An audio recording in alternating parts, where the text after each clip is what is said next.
de démarrer cette vidéo, je vous invite à vous abonner à la chaîne et à activer les notifications en cliquant sur la petite cloche.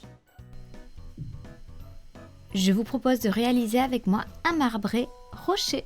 Voici les ingrédients nécessaires pour cette recette.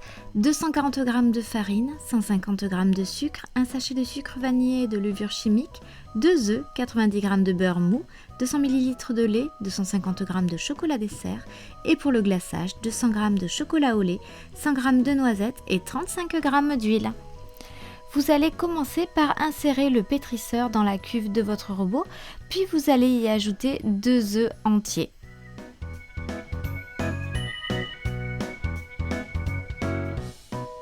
Ajoutez ensuite 150 g de sucre. Pour ma part, j'ai utilisé de la stevia de la marque Béguincé, donc je n'ai mis que 100 g. Ajoutez ensuite un sachet de sucre vanillé. Et lancez le robot en vitesse 8 pour 1 minute.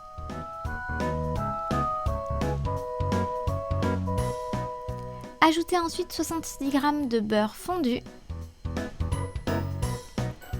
Les 240 g de farine, votre sachet de levure chimique,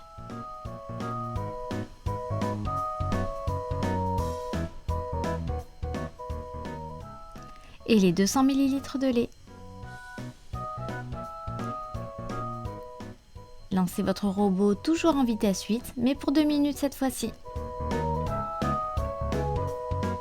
Voici donc la consistance de votre pâte.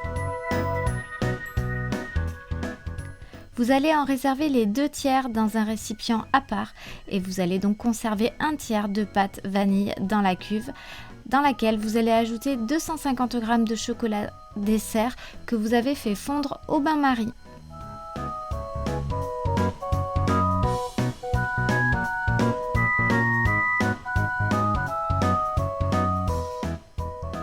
Relancez votre robot en vitesse 8 pour 1 minute. Vous allez maintenant pouvoir dresser votre marbré dans un moule à cake que vous avez recouvert de papier cuisson. Alternez les couches de chocolat et de vanille et terminez en un zigzag avec un pic à brochette pour le rendu marbré à l'intérieur. Il ne vous restera plus qu'à enfourner à chaleur tournante 50 minutes à 170 degrés. Insérez pour le glaçage le pétrisseur dans la cuve que vous avez nettoyée, puis 100 g de noisettes entières. Vous allez pulser les noisettes environ 20 secondes. Vous obtenez donc un concassé de noisettes. Vous pouvez le faire plus fin si vous préférez, auquel vous allez ajouter 200 g de chocolat au lait dessert et 35 g d'huile.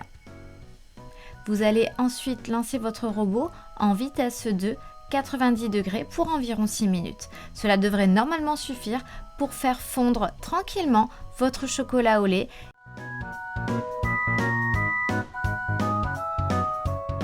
Il ne vous restera maintenant plus qu'à dresser votre gâteau. Vous allez pouvoir recouvrir votre marbré de sa garniture rocher.